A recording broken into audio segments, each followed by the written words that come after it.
I'm going to drop in the chat really quick the Symposium webpage because we have a handout if you want to follow along or an activity. So you can follow along in the slides handout, or you can write, yeah, we have a little map to do today. So we're going to talk about what that is in a second.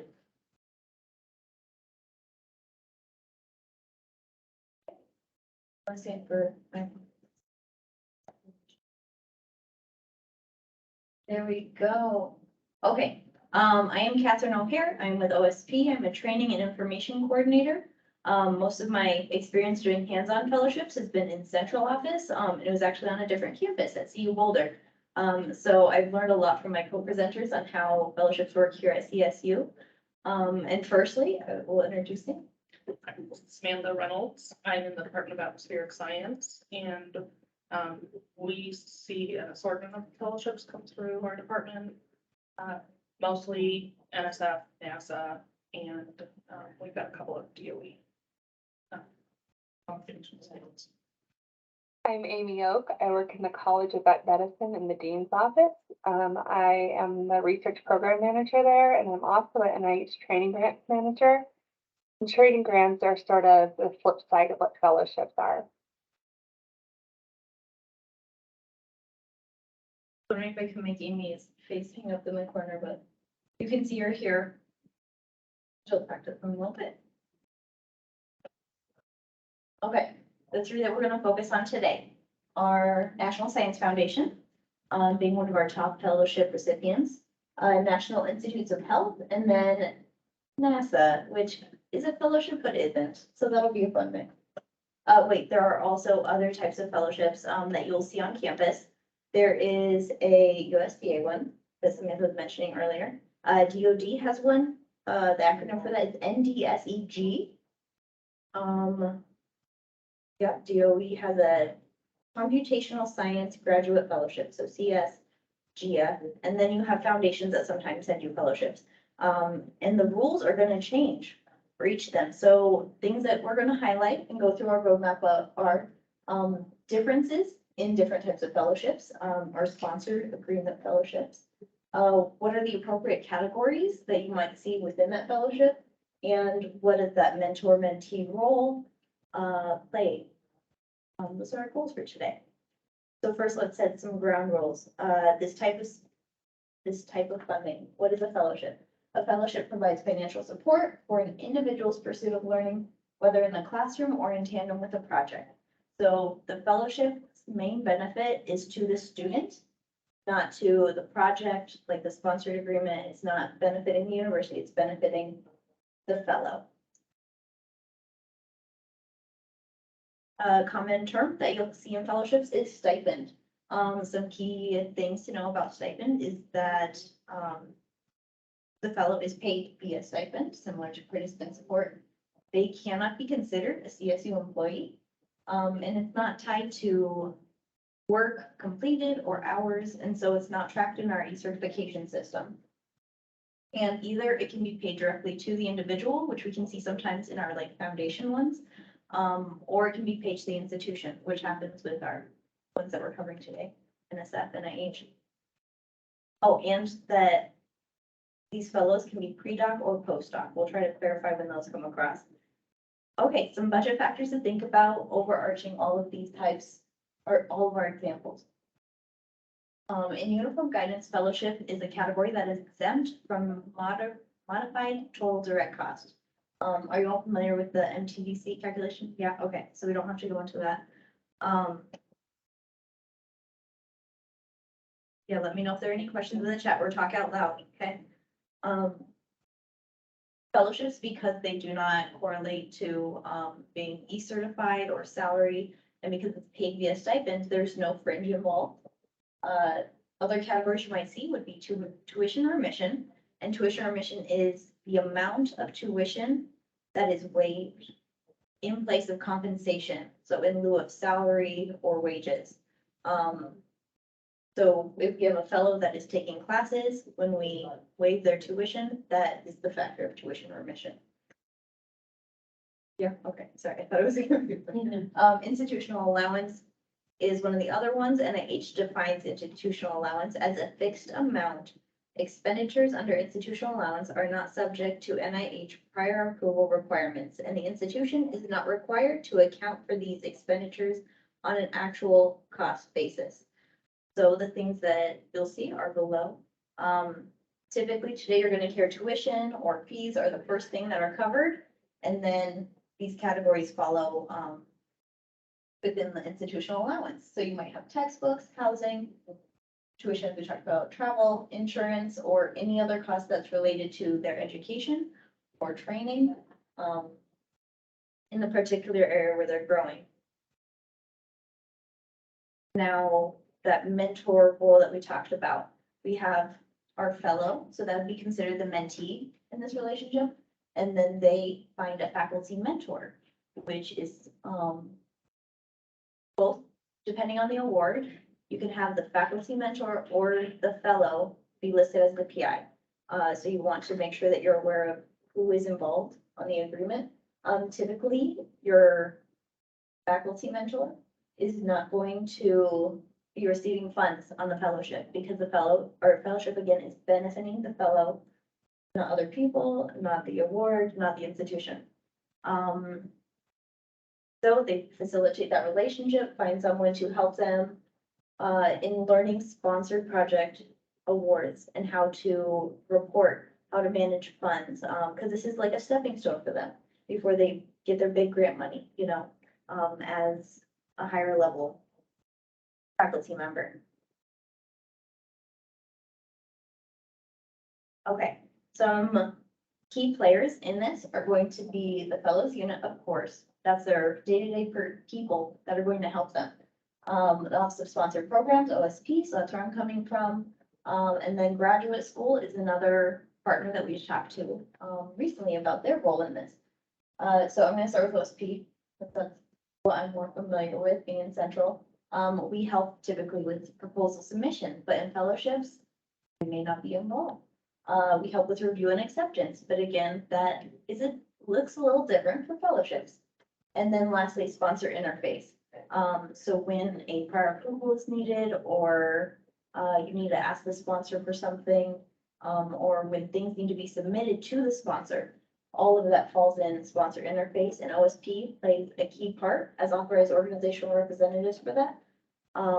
But again, fellowships has a little asterisk. The fellows unit, you're going to be responsible for that day-to-day accounting management, the allowability, allocability, making sure it's hitting the right account, monitoring those expenses, reconciling, helping the fellow understand what they're doing with their funds is appropriate, and then that reporting aspect that comes later on, both technical and financial. The graduate school may or may not have a role in your fellowship. For NSF that we're going to talk about first, right?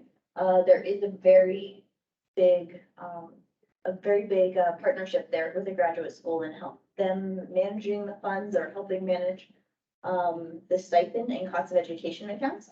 And then your contact for that, if you know you're going to have a lot of NSF questions, is going to be Dustin Graham.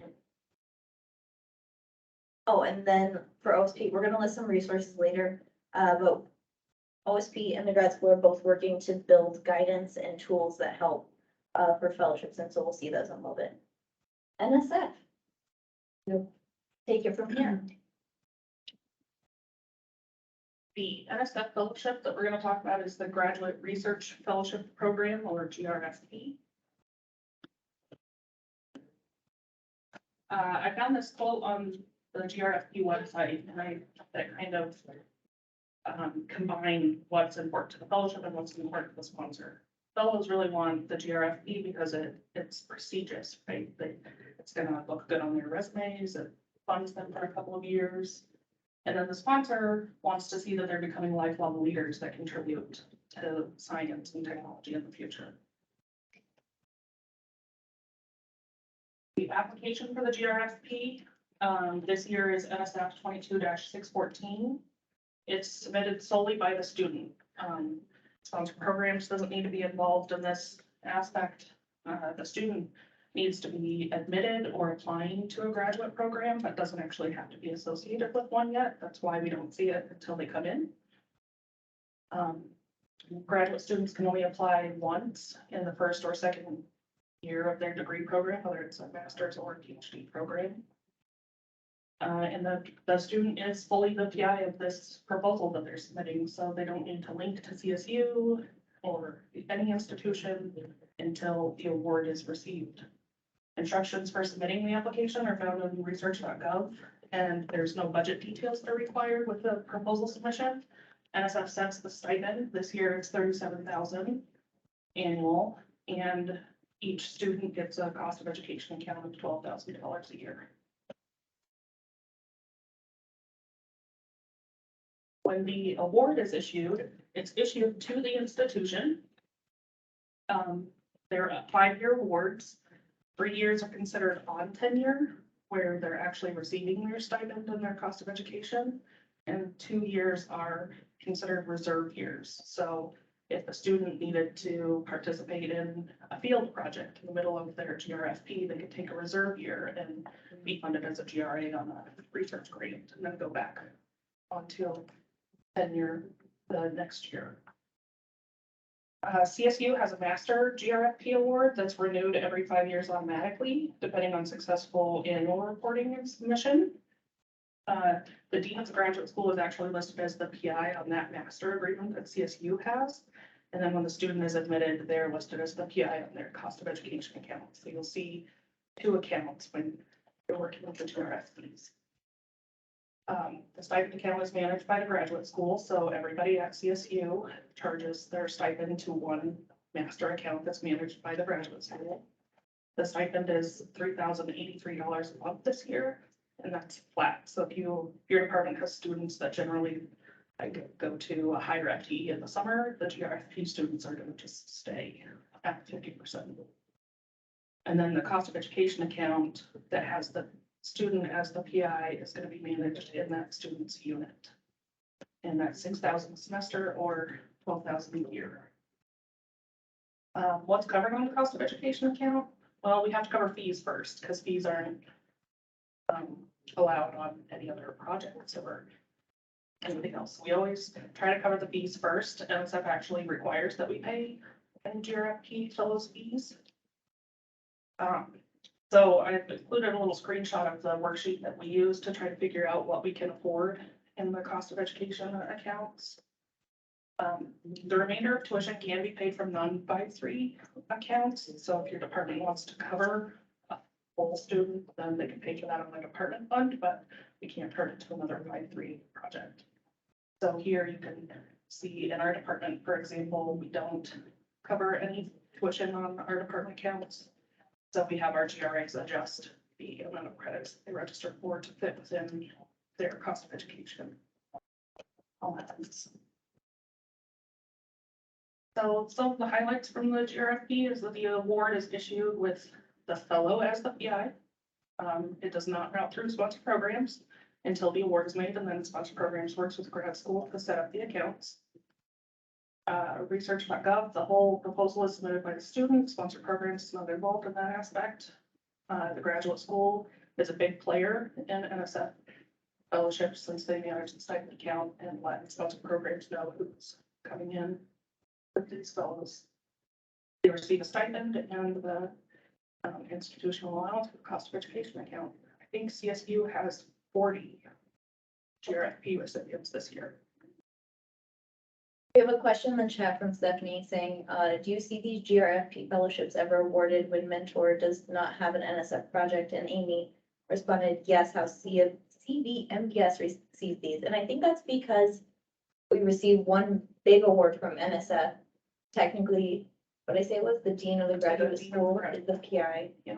And then, as you said, each fellow applies directly to NSF and it's just all included under that one master. Yeah. So really the mentor doesn't need to have any NSF experience because it's the fellow that's applying for it. The one caveat to that I will add is the cost of education account. So it's issued to the institution and the student, but let's say for some reason they have $500 left of the cost of education account at the end of their 5 years. That $500 belongs to the institution and can be used to benefit other students at the discretion of the mentor. Interesting. So it's not cost reimbursable. No. Any questions on NSF before we jump into NIH? So the awards are 6,000 for tuition and the COE accounts. So what does the total award balance look like? So the For each total for one? each student, Yeah, it would be the $37,000 stipend plus the $12,000 a year for the cost of education. And I'm bad at mental math, so I can't tell you what that is across 3 years, but, the stipend will be 37 every year. I'm honestly not sure if, like, if they came out with GRFP 23 dash something and increased the stipend to 40. I can't remember if current recipients will stay at the 37 or if they'll get bumped up to 40. I want to say they stay, but I'm not 100% sure. But the cost of education count has been 12,000 for as long as I've been here. But the 36 to 37 was a recent bump. That was a recent bump. It was 36 last year, 37 when I looked it up for this presentation. So just bumped up by $1,000. All right, so I'm going to take the NIH fellowships from here. So NIH fellowship, we're going to talk about the National Research Service Award program, and that program was established to take a look at what we need as a nation in our scientific workforce, our clinical workforce, and then go back to the trainee level and start building those scientists and to build a diverse pool of them that they can move forward in their careers towards becoming an independent investigator. The next slide. So this looks like the pipeline for NIH. And if you've been to NIH presentations or symposiums, you've seen this graphic before. So it takes them early in their career, possibly at the undergrad or a post-bac level. They have research summer experiences. And then they move them into that graduate or medical school level. And so that's where we start seeing these fellowships. They have the predoctoral individual NRSA, that's the F31. And they have that for both normal programs and for actually diversity focused ones. So diverse underrepresented candidates can apply for diversity fellowship. Then we have the dual degree program. So this is DVM PhD or say MD PhD more commonly out in the institutional world. Those are awarded as F30s. Those have a little bit longer duration that students can stay on due to the clinical / PhD nature of their degrees. And then we look at the postdocs, and those are the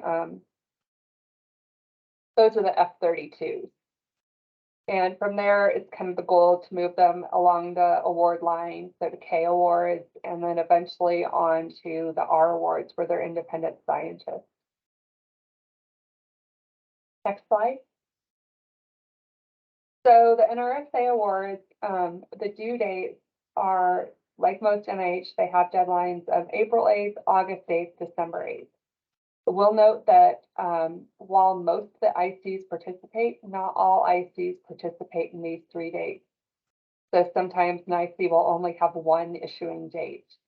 And so if the student doesn't get it on that time, they have to wait an entire year.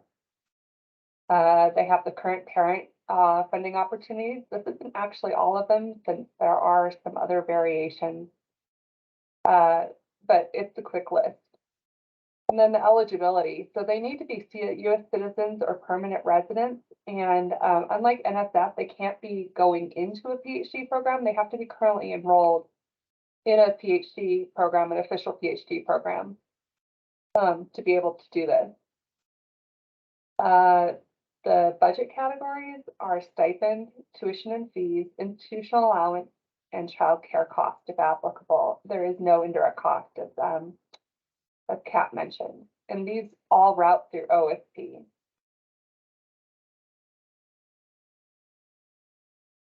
So for the budget categories, I'm going to go a little bit more in depth. So first we have the stipends, and those are set by the annual notice.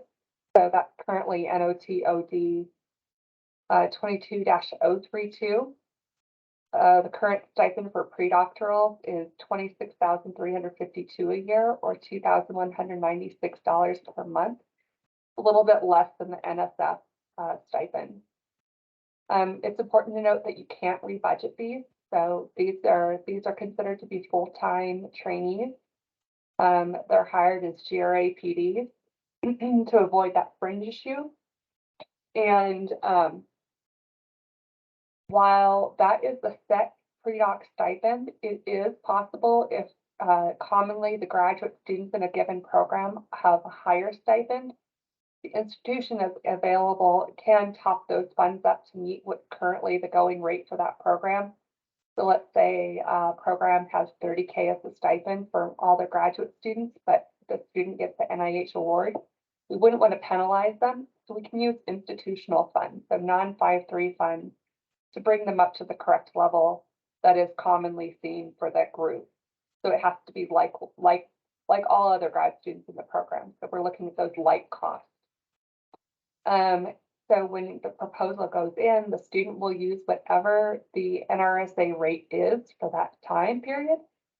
And then knowing when their notice of award is issued, that they're going to issue it at whatever it is at that point in time. So what goes into the proposal may not match it, what goes into the award. This is the kind of common thing for an NIH fellowship.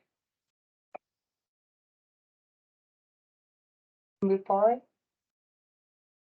Okay, so tuition and fees for NIH is a little strange in that when the fellow puts in their application, really what they see in the budget lines are just lines for year 1, year 2, year 3, or as many as they have. So typically fellowships are for 3 years. If they're in a longer program, like a dual degree program, it can be up to 6 years. And what they put on each of those lines is just a flat amount. They put their full cost of tuition and fees. So NIH takes a look at that, and now they're going to reduce it to 60% of the cost, up to a maximum of $16K for pre-doctorate or $21K for dual degree pre-doc. I think it's $4,500 maybe for postdoc, unless they're in a certain situation like a degree pursuing, and then it might be $16K again. And so when NIH does this math, they're going to issue a notice of award, and they're going to tell you how much they're going to give you each year. And that amount doesn't necessarily change as costs go up. So it may be 60% of what tuition and fees is at the time of award, but it's not going to necessarily keep up with that 60% as time goes on. We definitely see we ask mentors or even the department come in and help cover that delta. So like NSF, we try to pay those fees first because it's very hard to pay those from other categories. And then we complete the full tuition costs from mentors. There is no rebudgeting of these funds, so if they're not used, they just go back to NIH.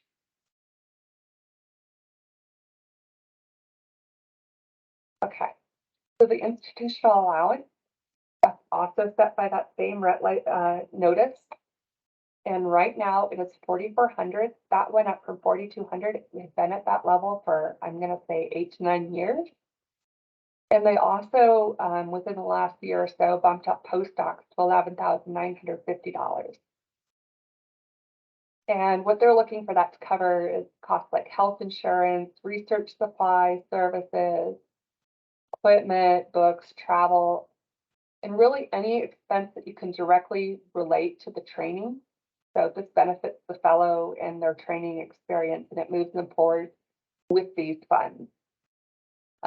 This is one of the areas that if we had a huge gap, like let's say if you're in year 1 and you have 60% of tuition and fee covered, then by the time you get out to year 5, we've got a bigger delta. Then you can look if there's money in that institutional allowance to go towards that. So you can move them up. And again, it's not a prior approval category. So you have the authority to do that without contacting the IC. In fact, the only time you're going to contact the sponsor is if a trainee needs to take leave. So, let's say for an extended period of time, even if they need to like take parental leave, you need to notify the IC in advance. Or if they were going to change institutions, so they got their fellowship award here, now they're going to migrate to another university. If they're going to change mentors, say their mentor leaves for another university. And they need a new co-sponsor that is actually on site, so they're going to have to go get that done. Or what was the other category? Oh, if the scope of the project changes. So nothing's going well and, this is going on. And so it's usually just the easy approval by the IC and by the program officer. But if all three of those were to change, that means the student has to submit an entirely new fellowship application.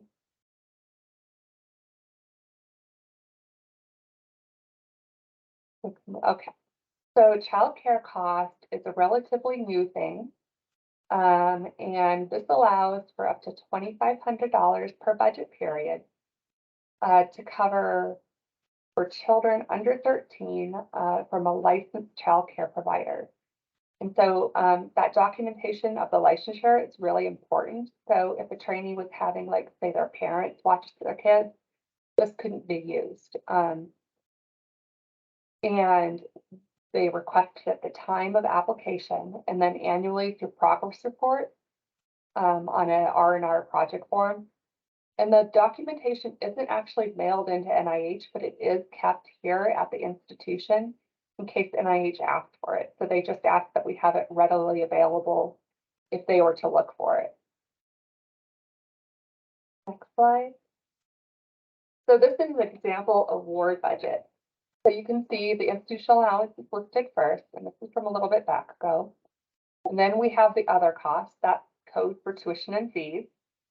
And then we have the stipend. So it's a really simple budget, but I'm going to tell you that it looks very different than proposal because, again, think about what if the stipend rate changed, so that's going to change the stipend that went in, going to increase it. Or, and then of course, the tuition and fees got cut drastically, so that number is going to look different. So proposal budget and award budgets do not match for fellowships for NIH.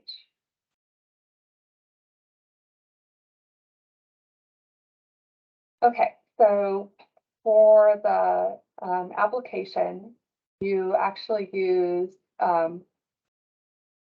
the forms, it's the fellowship forms for SF 424 package, and it goes through Assist. So the trainee goes in and they are, they're actually putting all this information, uploading attachments, unless they have an accounting tech to help them with it. And like I said, the actual award's always less than a proposal because of NIH's reduction of full tuition costs, and that the tuition allowance doesn't increase year to year, unless they're in, say, a dual degree program where you see it at the PhD level would be one rate, and then for the DVM or medical training years, it'd be at the higher rate because that tuition is usually a little bit more.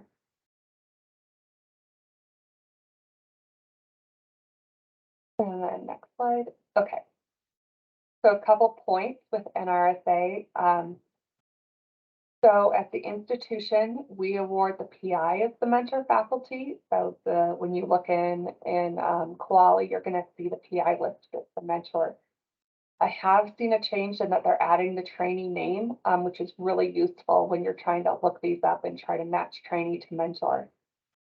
But when the application goes into NIH, it's the trainee that's listed as PI. And they're the one that are able to initiate the progress report each year. Here we budget into two 5-3 accounts. The first 5-3 account contains that stipend and tuition and fees. And that second 5-3 account has the institutional allowance. We're seeing for training grants that they have a separate account also for childcare expenses. I haven't seen that on a fellowship yet, so I'm not sure how that works. But as far as there would be a third account.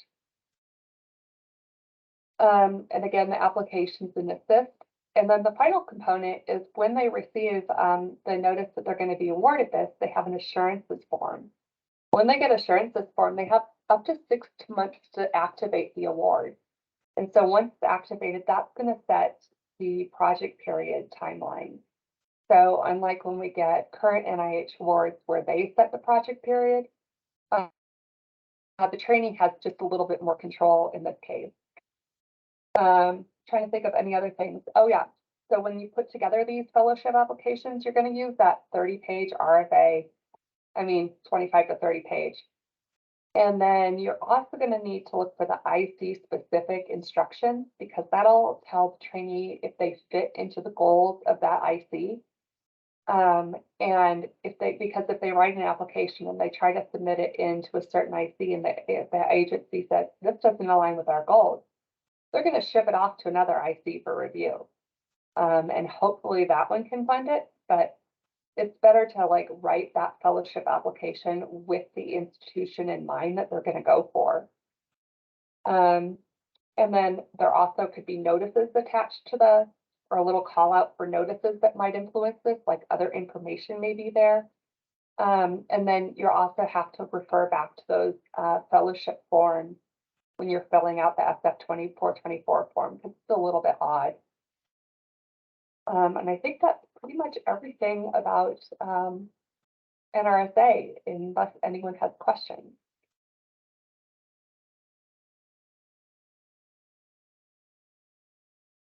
I don't see anything in the chat. And no questions in the room. So we have our first little break. What were some similarities that you saw between NSF and NIH?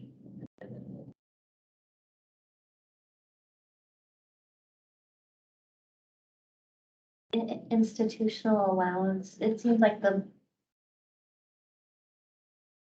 so they only cover certain things, right? Like the stipend, tuition, those similarities there. The only difference I saw was the childcare in the NIH. Childcare was a unique one, yeah. I don't know any other sponsor that does that. I don't know any sponsor that was trying to carry it. That's new.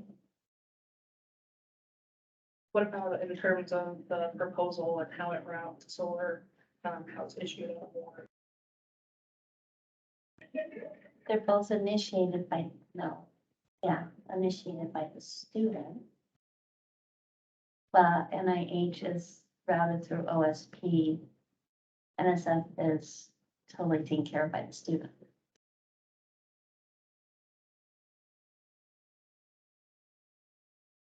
Do you notice any similarities? Kind of coming to mind other than what we already said. Anyone in the chat?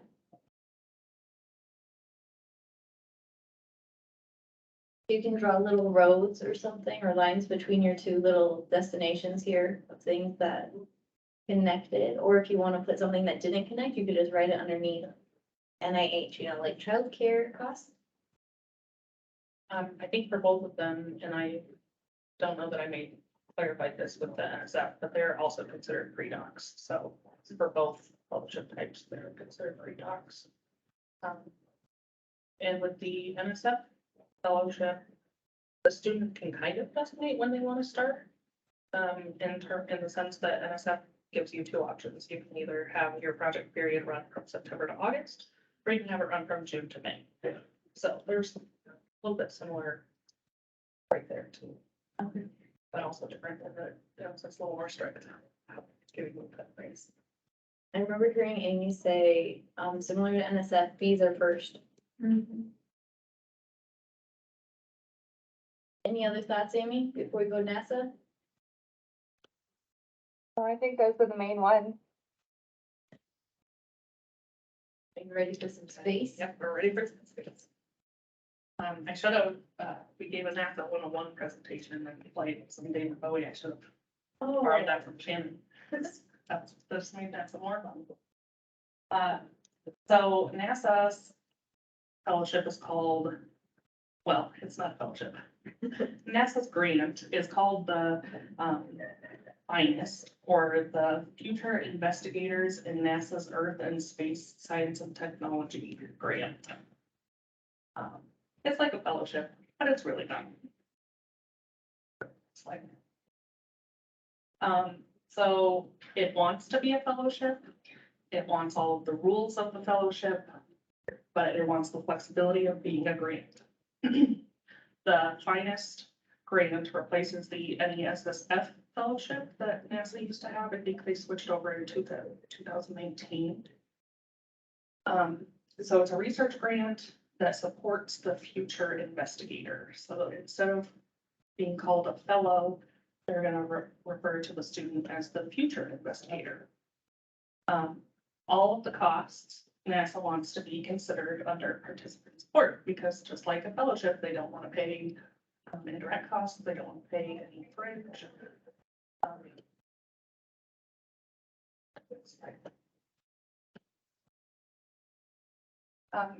At the department level, we're a little bit more hands-on with these fellowships than we are with the NSFs or some of the other fellowships. The application is actually completed by the FI, or the future investigator, and the PI, or the advisor, together through NASA's submission portal called Inspires.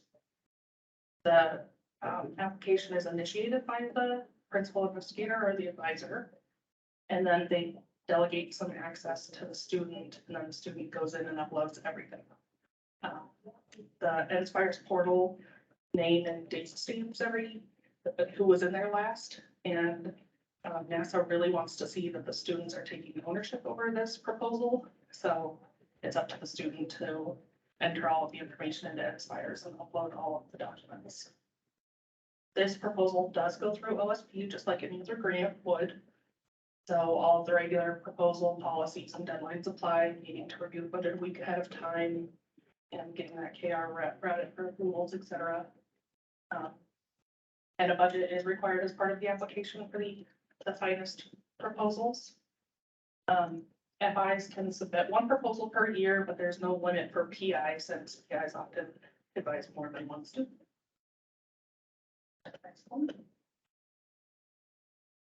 For the budget, in our department, we help the student build the budget. And the stipend that NASA suggests for a student is $40,000 a year.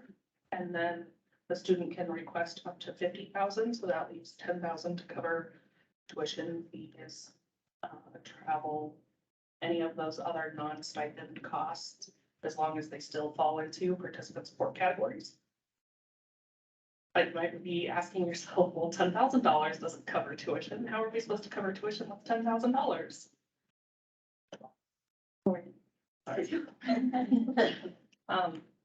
Here is the sample budget that we use in the department. NASA wants to see that the student is receiving the same stipend that any other GRA in the department would be receiving. So they suggest 40, but you can request less and then adjust the other categories to accommodate costs. So in this example, we know we need to cover tuition first because tuition is not allowed on other 5-3s if there's no salary. And in our department, we don't provide any of the tuition above and beyond on department accounts. So we've made sure that we can cover tuition first. And then we adjusted the pre-doc stipend in a way that made sense. We did 11 months of I think this was a PhD 2 student. And that left a little bit of wiggle room. So then we said, okay, well, there's room to cover the university fees. We don't have enough to cover another full month of the student. So we've covered fees, tuition, and then 11 months of the student. Now that 1 month that the student is not covered, they can take what NASA considers a hiatus, focus on research projects, kind of like a reserve year for NSF. We try to take the hiatus during the summer so that we can make sure that salary or the stipend and tuition correspond with each other. And in the summer, they have some flexibility to participate in whatever else the research group might be doing. This is our sample budget justification for this proposal that was submitted. We mentioned the prevailing stipend. This is why we're using a different rate than 40,000. And because we're using less, we are expecting the overage to cover the tuition fees and health insurance. And we do mention that the student will be taking 1 month as a hiatus, most likely during the summer, so that all of our bases are covered with NASA. They know what we're doing and why we're doing what we're doing with the budget.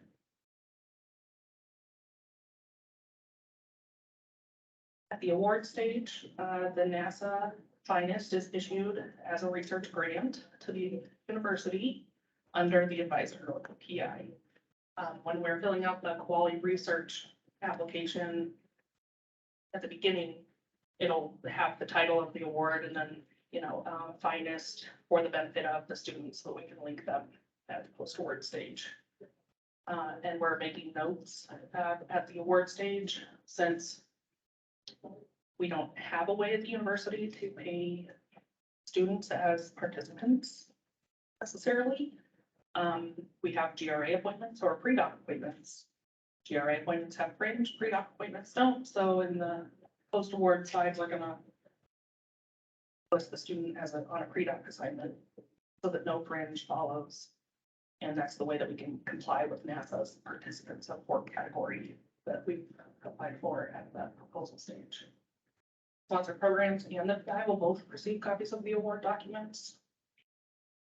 And then we work under our current institutional rates to project our student support grants. So we're using current PhD 2 rates for that example, or current master's rates and current tuition rates. So it's going to fluctuate every year.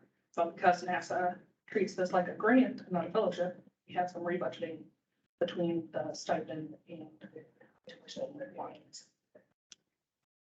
And then one important point to remember is that because your student is likely to go on hiatus, they're going to have 2 assignments. They're going to have GRA assignment for the hiatus period and then a GRA pre-doc assignment while they're on this fellowship, non-fellowship. And the FIs are required to submit annual reports just like any other PI would on a grant. So the overarching highlights for NASA is that they're more hands-on for the department. They're created under the faculty and do route through sponsor programs. The award addresses the faculty member or the PI, and the fellow is considered a future investigator. And they're mentioned usually in the title of the award document. All of the budget at proposal stage is under participant support, but at award, we're gonna hire the student in as a GRA pre-doc. NASA sets recommendations for different categories, but we do have some pre-budgeting. And the awards are always issued September 1st of next year. We pay fees sometimes, but tuition first and foremost. Good for NASA. Okay, connections between any of these other sections.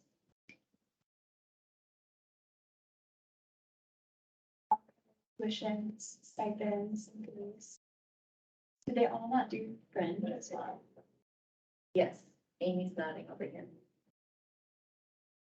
Naturally, the pre-doc classification doesn't have any fringe, which I could say on the post-award side does cause some issues, like for NASA's when you're switching between assignments, because if you switch on the wrong date, then all of a sudden you have fringe on an account that's not supposed to have fringe, or no fringe on an account that shouldn't have any pre-docs. So that can be kind of complicated to manage on the post-award side, but that's what you have to do.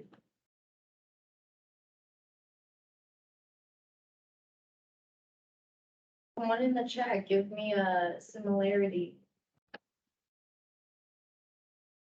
Connecting road. You can do it in chat box or you can do it out loud.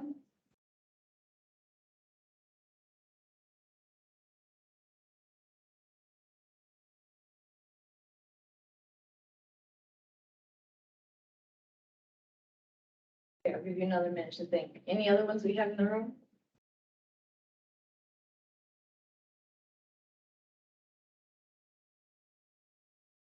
We talked about OSP role. It is similarity between NIH and NASA. Like that we actually have a award document for each one. And that it's tracked fully in quality.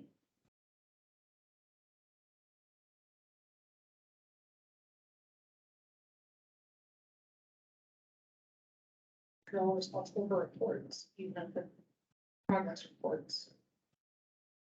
And then NSF fellowships, I think, have to give some sort of annual report. even if we don't pursue it. I can't think of any other deliverables that fellowships produce. Because we're not tied to or it's not benefiting the scope of work as much as it's benefiting the fellow. Yeah, for NIH, the trainee fills out a progress report, and then in their final year, their termination report is considered to be their final report. Interesting. So it has a different name. Mhm.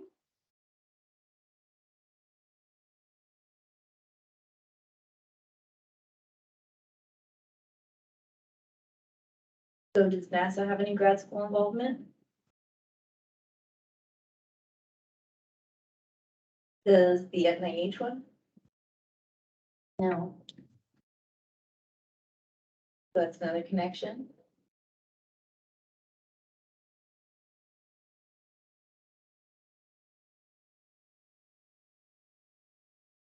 The participant support thing was really unique to NASA though. Yeah, was not. No. And NASA doesn't have any guidance on participant support, they kind of borrow from NSF. So that makes it even more complicated, because they don't really know what they want, so you're just trying to figure it out. Yeah. And follow NSF guidelines for participant support. They made a good FAQ page because people were very confused when it replaced the previous fellowship program, like you said. They wanted to manage it the same way, but yeah, they weren't sure because it didn't specifically say participant support at first. Now it's a little more clear. Yeah, we had to make all sorts of notes in quality research and have lots of conversations with sponsored programs in 2019 when they switched over, because we had no idea how we were supposed to, how do you put this together? So they have made it a lot more clear in the last couple of years, but it was a rough start. can I just, forgive me for my naivety here, but, as I said, I have no experience with fellowships. So I understand a fellow is like an in-training researcher, right?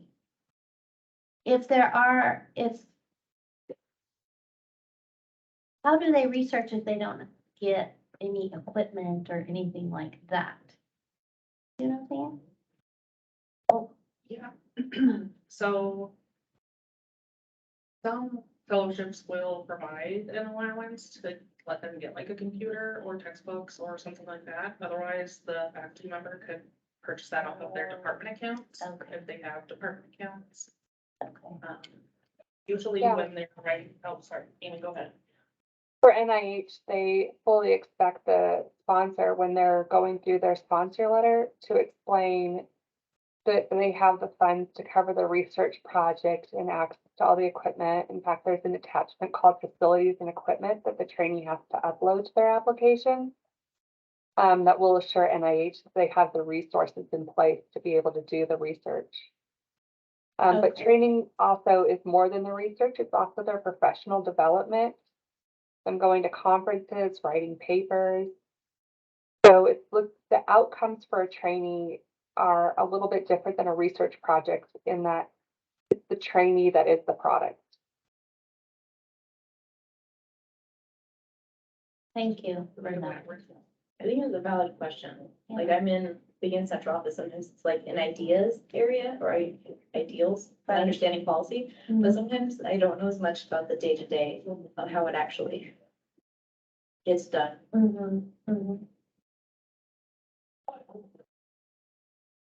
Any questions on the other questions?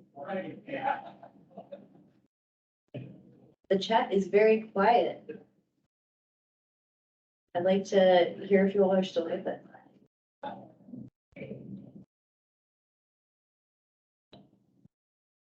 Okay, so I want to point out a few of these resources.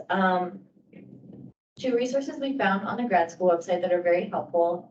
There's a site for postdoctoral fellows, which, as we pointed out, we mostly talked about pre-docs, and that's something that's very common on campus, but it's nice to know there's also a pre-doctoral fellowship website. They also have something called Fellowship Best Practices. It was made in conjunction with OSP, so that's a useful tool. We have a few different guidance documents on institutional allowance on the OSP guidance page. One is in edit mode right now, so that'll be up in the next week or so. We also have, oh, I should show you the newsletters.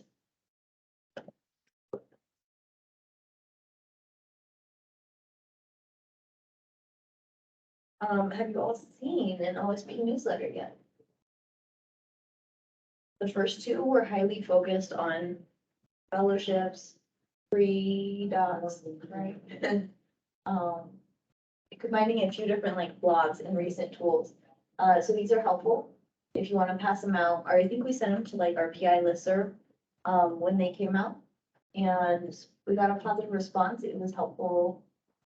It had some helpful tools, or like, Shannon made a graphic in here, I think, with him last time. So trying to understand when is it appropriate for what kind of payment. We also have a video on fellowship stipend versus assistantship salary. So knowing all those different appointments can be complicated, but we try to, ask the right questions. So those are some of the resources. Any questions about that?